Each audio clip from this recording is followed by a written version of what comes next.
we were on a plane 5, 10 years ago. And a guy, I happened to look up and a guy is staring at me and I stare back. He said, "Hey, Gary, you won't remember me, but I'm this and that. I was a store manager at Kinko's and I made the whole ride. And I made sure all the store managers and up made big money. I mean, there was so much money involved that these folks were making crazy money at each level going up." And he said, again, looking at Carlene and me, he said, "I just wanted you to know that I told my wife, if I ever saw you, I was going to say thank you." I took that money. We paid for our kids' college. We paid for our mortgage, and we had money put away for retirement. And I told her that if I ever saw you, I wanted to give you a hug. Would it be okay if I gave you a hug? I'm Emily Washkovic, Yelp small business expert. Behind the Review features conversations with business owners and customers who wrote one of their Yelp reviews. In our discussions, we talk about lessons they've learned that can help other businesses with their own reviews and their bottom line. This week, we're doing things a little differently. I'm sitting down with Gary Kusin, a mentor, investor, entrepreneur, business advisor, and author of the book Always Learning: Lessons from Leveling Up from GameStop to Laura Mercier and Beyond. That's right, Gary started a business called Babbage's back in the day that later became GameStop. Then he founded a beauty brand and later went on to manage the merger of FedEx and Kinko's. We dig into it all and pull out some lessons and tactical advice for you, our local business owners. Without further ado, let's give our conversation a listen. Hi, my name is Gary Kusin, and among other things, I co-founded a couple of global brands. One became GameStop. It started as Babbage's, evolved into GameStop. After I did that for 13 years, I started a cosmetics company called Laura Mercier Cosmetics, which is today a major global brand. After that, I stepped into a distressed situation with a private equity firm in New York. They had me step into a company at that time called Kinko's. It had been losing money. They had to make a decision. Do we shut it down or do we try to fix it and grow it and sell it? And that fell to me. And over a 3-year period, we completely turned around the company and sold it for $2.4 billion to FedEx, where it is today, FedEx Office. So if I go back to the start of the start, how in the world did we come up with Babbage's? There's a little bit of background here. We actually opened the first software-only store in the world. So actually in 1983, when we opened our first store, the most people in the public had never, they did not understand what software was. So we were scared of the word software, putting it in the title because its number one relevance was with women's intimate apparel. And obviously that wouldn't work for a video game store. So we picked a person, Charles Babbage, who was at the real true dawn of computing and is one of the names of the people who founded and discovered computers and how they work. And we did that to make everyone understand this wasn't too newfangled. This new video game world wasn't too newfangled. And in fact, concepts went back over 100 years that laid the foundation. So I started it with my business school suite mate, classmate, and generally, if you arrayed all of the members of the MBA class from smartest to least smart, we were the bookends. He finished number one in the class and as a Baker Scholar. And as they are wont to do when those sorts of folks graduate from college, he ended up at Bain and became a senior partner at Bain, while I pursued the other end of the spectrum, I got a job in the department store business. And I did that not because I loved the idea of department stores, but I was trying to figure out how to ask this person to marry me. And I'd asked her if she could live anywhere she wanted to in the United States. Where would that be? And she quickly said San Francisco. So the only job I could find in San Francisco was with a department store. And it worked. The whole thing worked. I took the job with the department store, and I asked her to marry me. Said, "Oh, by the way, I've got a job in San Francisco." The whole thing worked. And fast forward to 11 grandkids and everything else, we're still just happy as we can be. So Jim came through Dallas several years into my stint in department stores, and he had moved with Bain to become the senior partner in the Silicon Valley, which was actually a new thing. And among his early Silicon Valley clients were a couple of video game companies.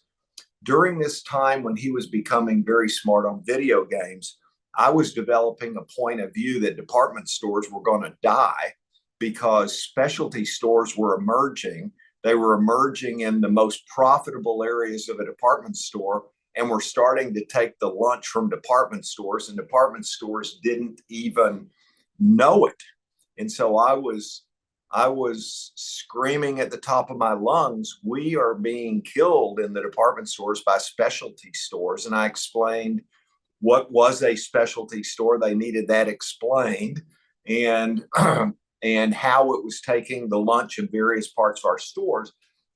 And so you set that up with something I had a lot of passion about. When Jim came in and described to me this new video game world, the similarities between video game systems and video game software were so similar to the rise of stereos in the 1950s and records that came out. So you had hardware and software. If we looked at Blockbuster Video, which was just emerging, they had software that were movies.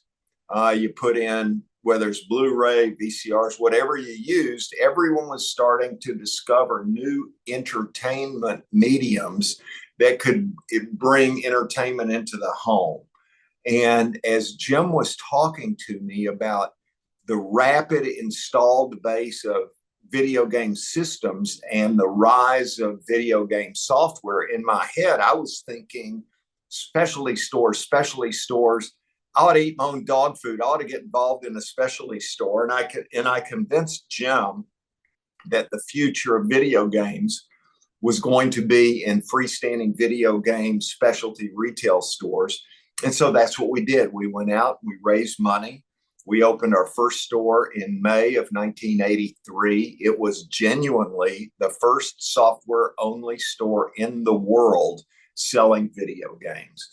By that first Christmas, we had 7. Fast forward 5 or 6 years, we had 200 stores, took it public, and by the early 1990s, we stepped out and bought our largest competitor, Software Etc. stores based in Minneapolis, which gave us a network then of closer to 1,000 stores. The only thing that Software Etc., their only sticking point in the acquisition was, we don't like the name Babbage's. We hate Babbage's. We don't want to be called Babbage's. And I said, well, that's good, because we don't want to be called Software Etc. stores. And by then the world knew what video games were. So we felt more comfortable finding a new name, and GameStop is what popped out of that process. And the combined companies went forward as GameStop, and the rest became history. It grew to 10,000 stores in 60 countries, $10 billion market cap. So it was big win. After 13 years at Babbage's and then GameStop, I was ready for a new challenge. I have happy feet. I have a hard time sitting still. I get bored easily. When I had been in the department store business, one of my areas that I was in charge of was cosmetics. And it was one of the fastest growing areas in the department store. And I became a student of the history of cosmetics. So one of my buddies from the from my days in department stores, had become the CEO of Neiman Marcus in Dallas. And he and I would go to lunch every few months just to stay in touch because we were really good friends. And at every lunch, I would say anything new and different happening in department stores. And he would say, no, really not. No, really not. No, really not. And then in 1994, he started talking about MAC Cosmetics. And MAC stands for Makeup Artist Cosmetics. Since I knew the history of cosmetics, that the cosmetics industry was founded by a bunch of makeup artists. Some of the people you would know who were makeup artists had names like Estee Lauder, Princess Marcella Borghese, the Revson brothers who had Revlon. And it was individuals who were very much into color and other properties of cosmetics that built the cosmetics industry. It evolved from makeup artists into lab-based stuff like Clinique, and it could go through a bunch of them. And then after that, into high fashion with the couture houses going into them. When I started learning about makeup artist cosmetics with MAC, I said, whoa, wait a second. Everything old is new again. When it started with makeup artists and went to pharmaceutical or cosmeceuticals, as they called it, and then high-end fashion, maybe we're coming back around the horn, and makeup artists, because Bobbi Brown had just emerged, Trish McEvoy had just emerged, MAC had emerged. And I said, you know what? I bet I could start a cosmetics company, find someone to do it with me because I don't have much of a face for cosmetics, and see if we can't start a makeup artist line. And I found Terry introduced me to a woman who'd been the senior merchant at Neiman Marcus, and I thought she'd be perfect. And she and I collaborated, became co-founders of what is today called Laura Mercier Cosmetics. We went on a search of makeup artists. We interviewed all sorts of makeup artists, and Laura stood alone as far as a very clear view of what she was trying to accomplish with her makeup lines. And so we put her under a long-term license agreement and took off, and the rest is history. So those were my two first endeavors at entrepreneurial efforts, but followed very closely by getting the call from a private equity firm about Kinko's. And I realized that everything I had learned between starting Babbage's and starting Laura Mercier would come into play at Kinko's. And I had for the first time in my life, I had a real feeling that, you know what, I was born to do this. Every bit of my background and work experience was training me and getting me ready to turn around Kinko's.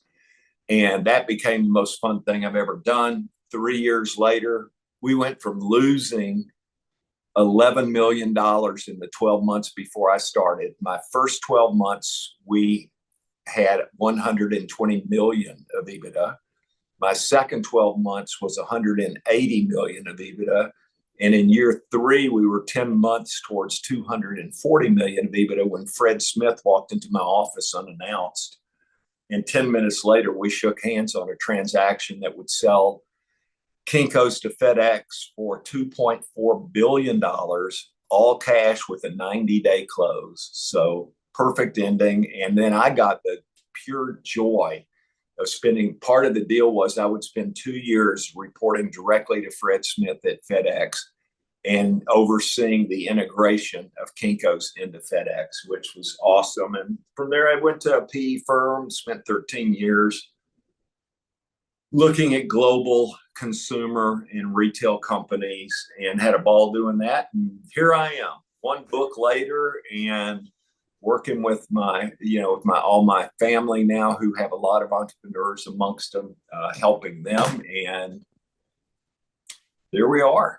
That's amazing, Gary. What a cool story. And I honestly, when I was doing my little back research, I was not getting into the dates and time period too deeply, but That is incredible. Just the length of time that it took for each of the endeavors, but also some of the quick turnaround. Like your experience at Kinko's is wild. And Will and I were talking yesterday.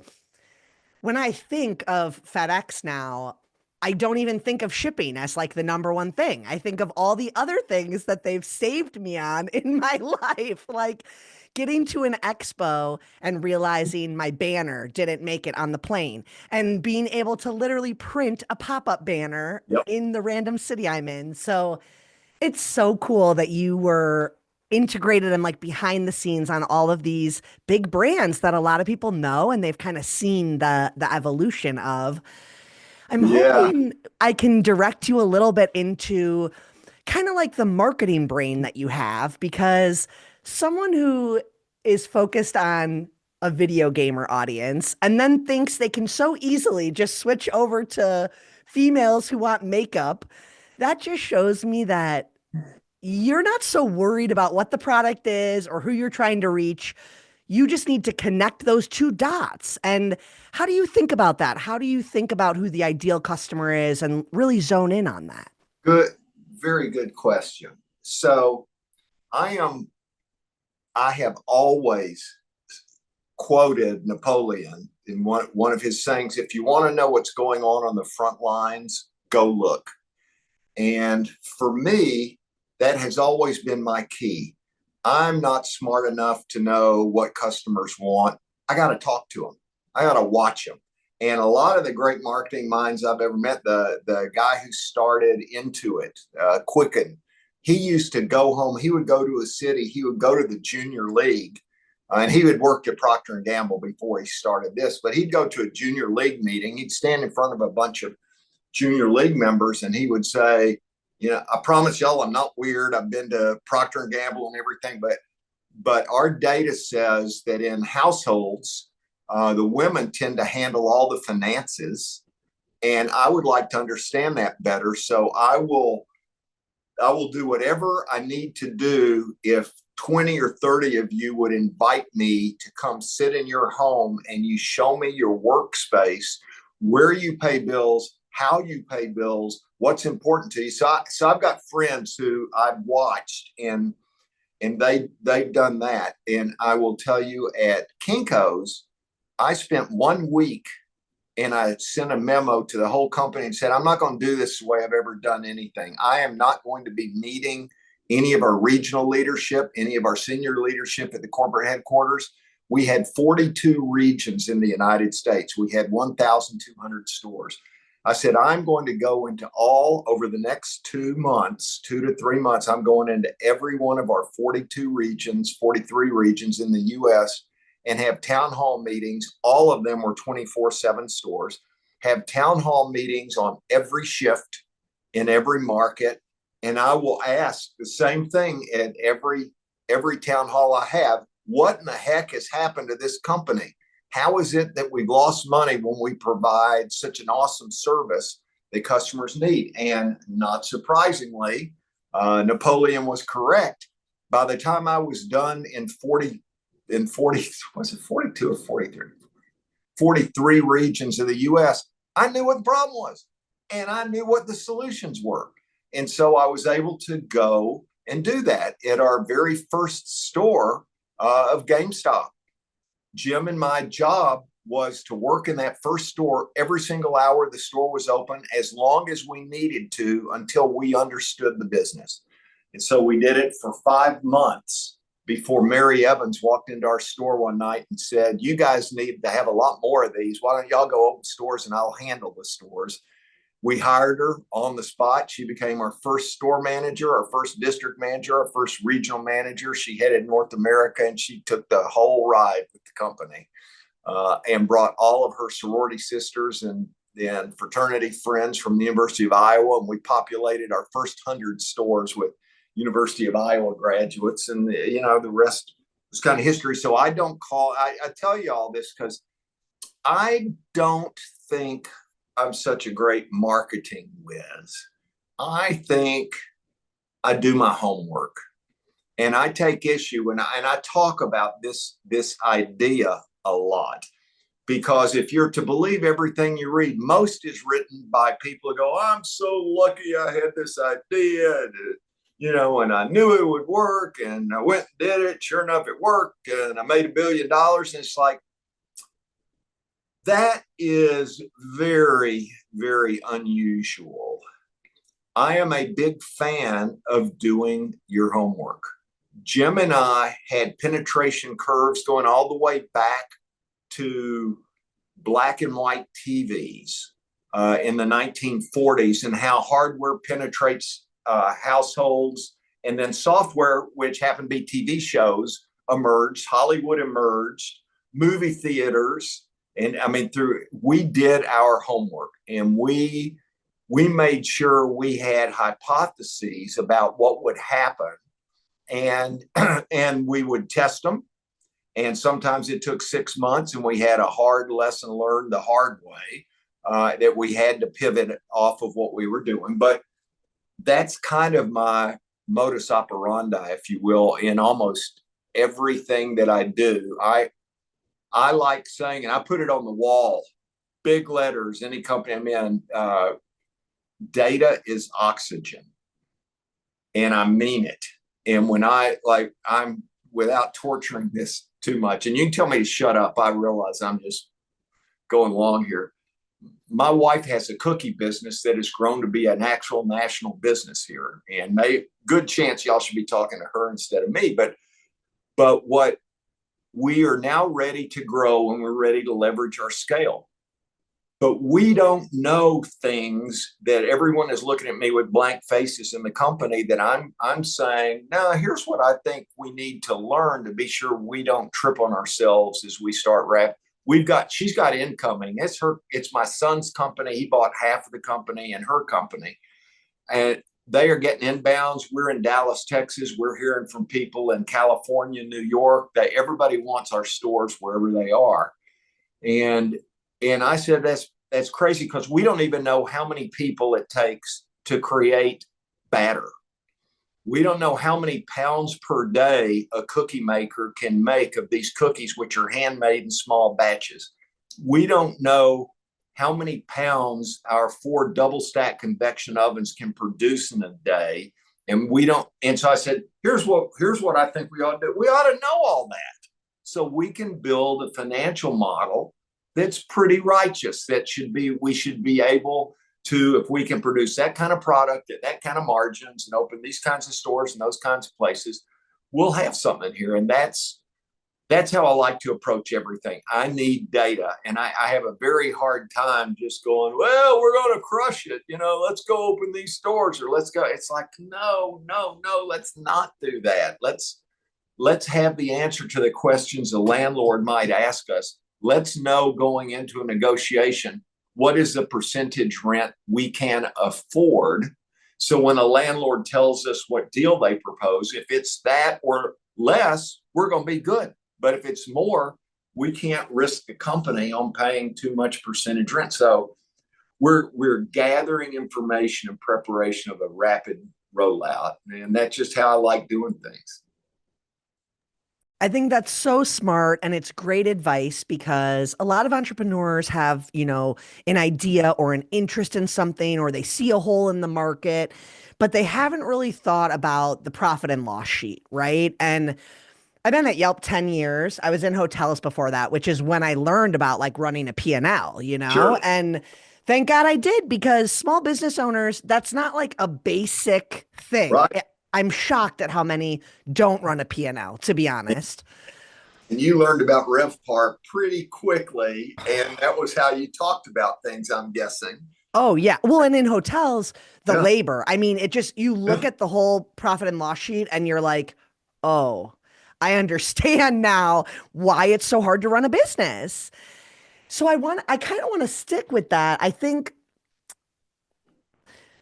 a lot of the businesses that I work with that are not retail based, I always kind of tell them, you have this advantage. You can market ideas. You can, try to sell stuff without having to pay for upfront product, or, having all these costs that you have to acquire to be able to serve a client or a customer.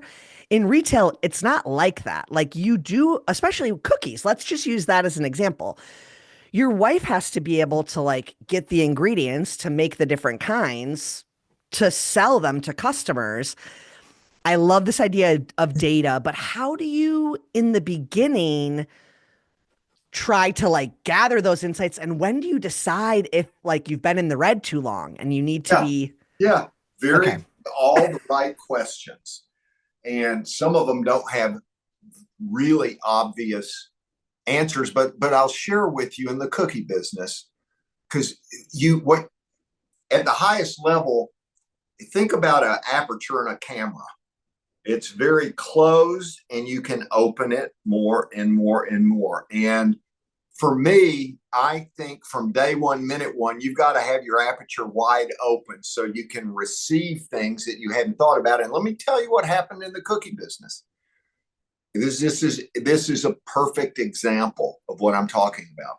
So the first holiday, it's a long, interesting, winding road that Carlene and her best friend had to do this, and they've done it for the last 13 years before Eric got involved. So this is a long. Food and Wine magazine called it a top dessert in America. I mean, they've been on Bloomberg reports, they've been on the Katie Couric show, they've been and never spent a penny on advertising. So what happened the very first year when they had a retail presence in their factory store, people came in and said, "You guys do such a good job with your packaging that I would like to use it for corporate gifts." So very quickly, we had a huge corporate gift business and with customers in the top 10 corporations in America. You would know all of them. And that's not the headline. The headline is, here comes January, and we're getting new customers by droves. And we're saying, "Gee, this is great. Emily, how did you hear about us?" And what Emily said is, "Well, JP Morgan Chase sent me a package." And so all of a sudden, by the time we heard that a bunch, we went, "Whoa, we are sampling our product at zero cost. Our net customer acquisition cost is zero because we have customers who pay us full rate, and then they give them as gifts, and the people who get them as gifts love them, and they come in. So we had a psychographic review done of our business by one of those big psychographic firms a few years ago. And they literally chased one ticket where someone bought one jar of cookies through 7 generations and $28,000 worth of cookie purchases. The one person who the customer gave it to came and bought 6 for 6 friends. 4 of the 6 friends came in and bought them for more people. And by the time they were done, it had been $28,000 worth of revenue from one $15 jar. So That is amazing.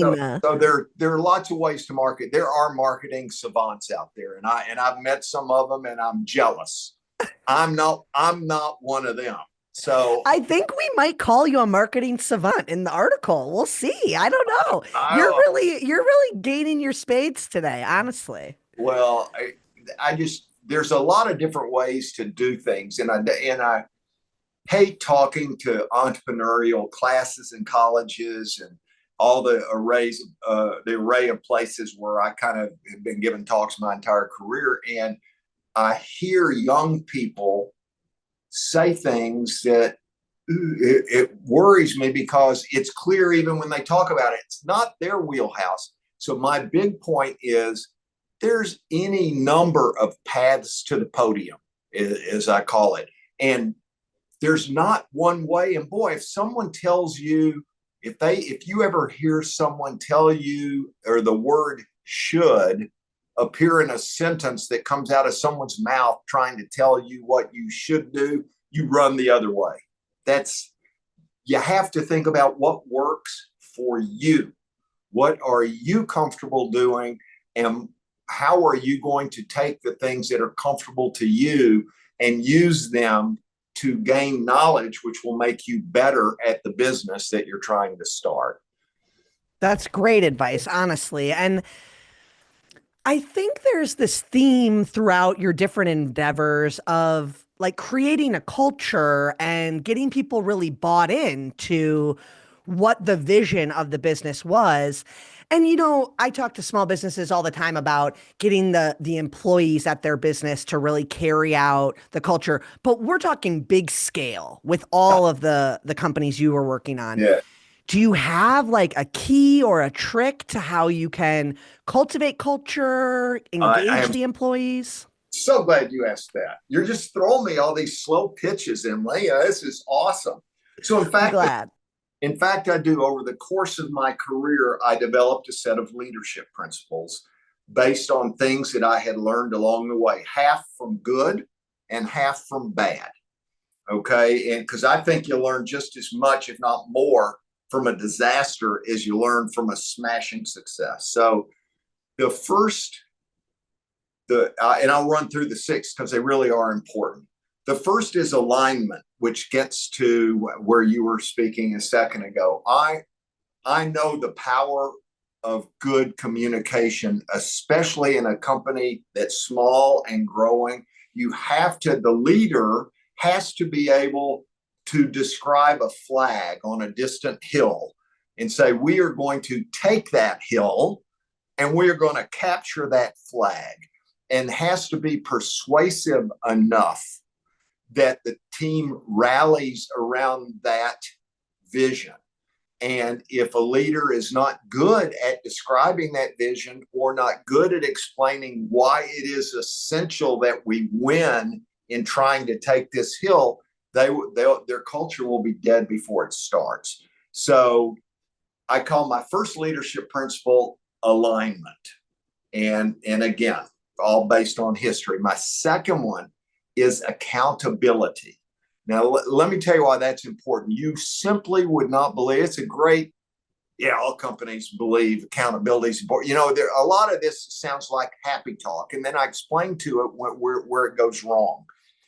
Accountability means that you not only have the responsibility of getting something done, but you have the authority to get it done. And that's where this breaks down. And usually in startups and everything else, you can't get done what you're supposed to do if you don't have the tools. And then if people take the tools away from you or say, I've got those, don't worry, I'll help you, prescription for disaster. And that's what happens. So if you can get everyone to understand the vision and get alignment, and then you give everyone the proper tools for accountability, you're off to a great start.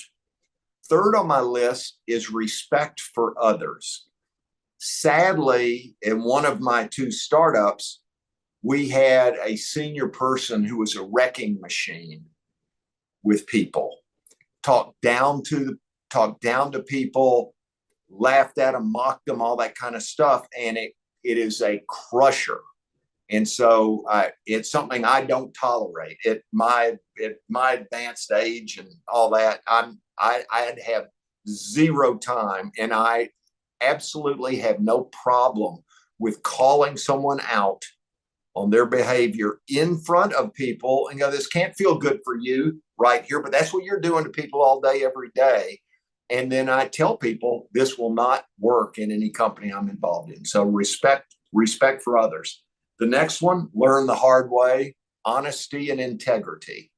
Okay. Say what you mean and mean what you say.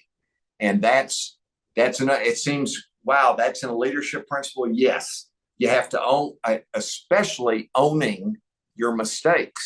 You have to be able to say, yep, I messed that up. Won't happen again. I learned my lesson or whatever, but honesty and integrity. The fifth on my list of leadership principles is open, honest communications. And there are lots of aspects to that, but my biggest one is if anyone is ever terminated in this company and was surprised that it happened, I want to know about it, because that is not good. I had Jack Welch do quarterly business reviews with me for a number of years, and I learned this with him. At the end of year one, when you have something, bad happen, you say, look, you know, you have the conversation. Everyone's plans roll up to me and my plan rolls to the board. And if you miss your numbers, I'm going to miss my numbers. The board's not going to be happy. I can't have you missing your numbers. I need you to tell me what I can do to be helpful, because this coming year, this can't happen again. And I'll give you every bit of support you need to ensure that it doesn't happen. And then if it does, well, now you can, and very nicely and politely, no screaming, yelling, you know, saying, Emily, you know, I really like you. We had that great time when we all went out and played this or did that or had fun together. But I talked with you last year about this, and here we are again. And as much as I like you, you can't be here because it's hurting the entire organization. So I can have a conversation with you that's fair, using open, honest communication. And then the last one in my co-founder Babbage's, and I argue about this one today, I called it continuous improvement. He disagrees with me. And the reason I like it is, and I've always said, when things are running perfectly, I start losing sleep because I don't know where it's coming from, but you can't see around corners and nothing good ever lasts. And I got to worry about it.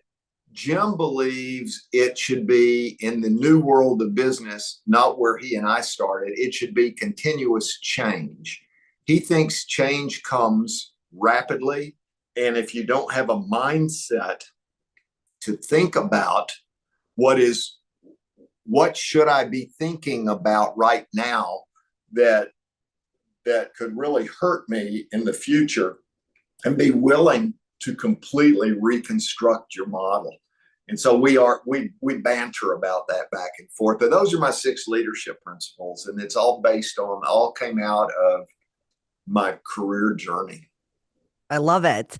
And I think all of those are so helpful when you are feeling unstable, even as an entrepreneur. Like, let's get back to the basics of this foundation of communication. And I think also, you know, the business owner that works too much in their business versus on their business can use those leadership techniques to kind of get themselves to where they want to be and get people in the company who can carry out some of those other operational things that maybe they should step away from and lead on instead, which I think is great. You took me in so many different directions, so I want to make sure I'm not skipping over anything I thought we would talk about. We did a good conversation about your transition to cosmetics, marketing. Had some good stuff about leadership. I had all these leadership questions, but you like hit on them all proactively, which is great. Okay, this is good. So the show is normally all about reviews and feedback, and you actually opened us with this great like advice to always be listening and asking those questions and going to the front lines. I'm wondering if maybe you can share a story or a learning from times where you were getting not good feedback from customers, and it's maybe hard to like hear that, but it helps you get to that next change. Sure. So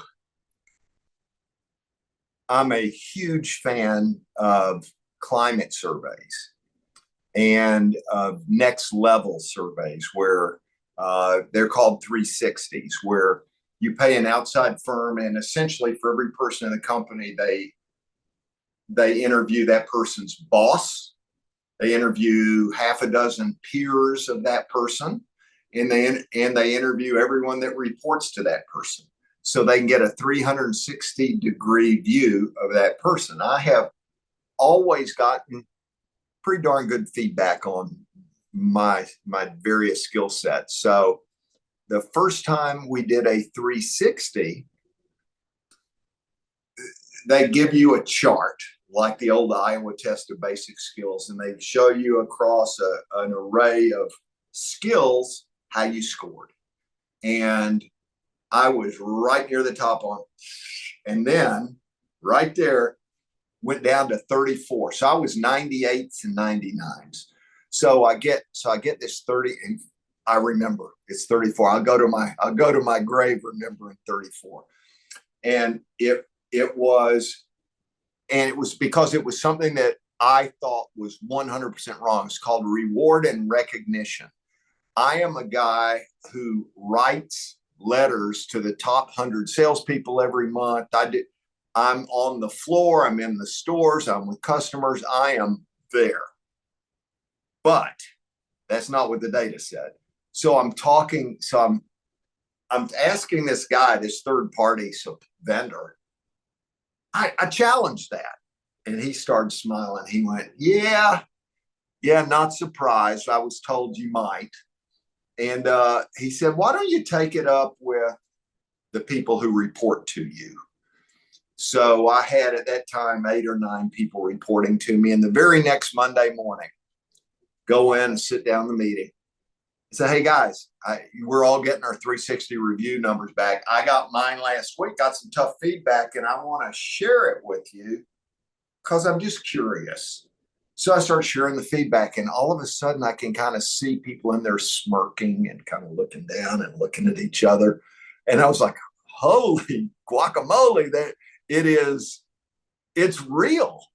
And so one of them finally raised their hand and said, "Gary, you may be the best any of us have ever seen from the level below us through the entire company. You are loved for the way you give feedback.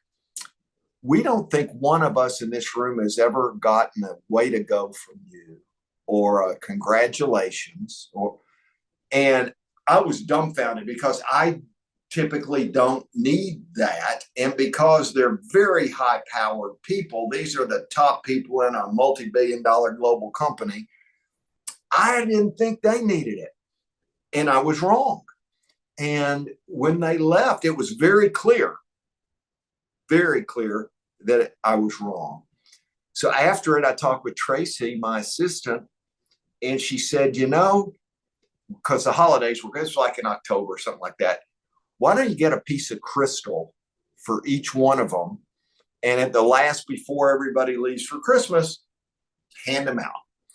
So I did that. And at the Christmas, our last senior Monday morning meeting, I said, "I have some awards to give out." And everybody started laughing. "We know what you're doing, Kusin. You're still thinking about that 360 review."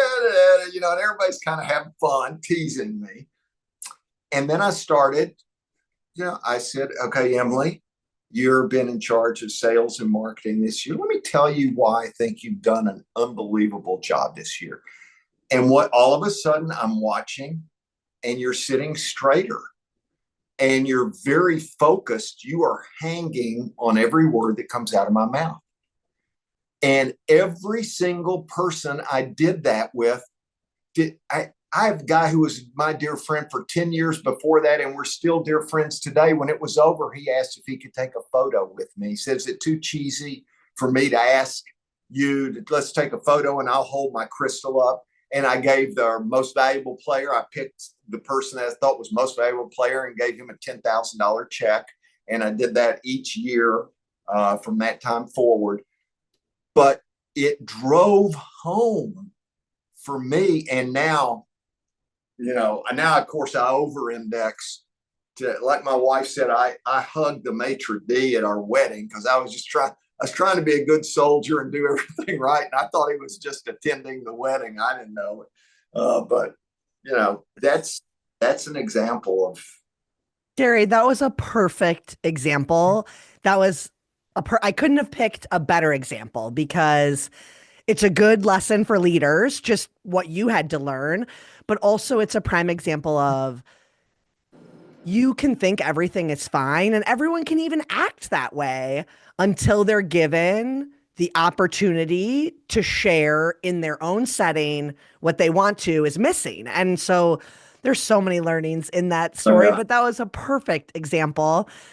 You remind me so much of my dad. My dad is a very successful businessman as well, not quite on your level at all, but he was working for big companies for years as, regional director, manager, whatever, and then he started his own company. And he had such a hard time when it was his own people giving them that positive, praise and pat on the back. And he used to always say the same thing you did. Like he didn't need that. That wasn't what motivated him when he was in those roles. And so that was a real eye opener for him too. And I think Yeah. that's good for anyone who's leading people. Like all of the people that report to you might have slightly different ways that is better for you to interact or engage with them to get the most out of them. And And so that was a wonderful yeah, example. and just this week, a few days ago, this is last Friday, I had asked them to array how many pounds each person. We have about 50 people making cookies, and who were our best performers on pounds per hour of production. Two women stood head and shoulders above everyone else in the room, and I went up to each of them and just kind of elbowed them. They turned around because I've not really ever talked to them because I haven't. And I just said, I just want to say thank you. And I don't know if you know, you are the best in this whole room of everyone here in your productivity. And we're going to start celebrating that. And we're going to start tying pay to performance. And we're going to start doing all kinds of stuff. And you're going to do just great going forward. She was so excited. And then I did the same thing to the other person. And everyone in the room, it's like all 50 people stopped working because, whoa, what? Because I'm really, who I am is Carlene's husband. It's her company. And they know who I am, but I've never really been involved till now. We're trying, or I got nothing better to do. So I'm causing trouble there. Anyway, that it is important. It is so important. And Yeah. and we haven't said that much about it, but I have written a book, and this permeates this attitude. You see it, how it happened to me as a little kid, how I developed these, how I came around to my leadership principles. And it's full of stories like these. And what I've found is, because I released it earlier this year, the number of people who I have worked with over the course of my career who have come out of the woodwork, in some cases 30 or 40 years later, to talk about specific, I remember when that happened, or you may not remember this, but, and it's so overwhelming. For me, it's so important. And I really kind of culminate that part of it. My wife and I were getting on a plane. We were on a plane 5-10 years ago.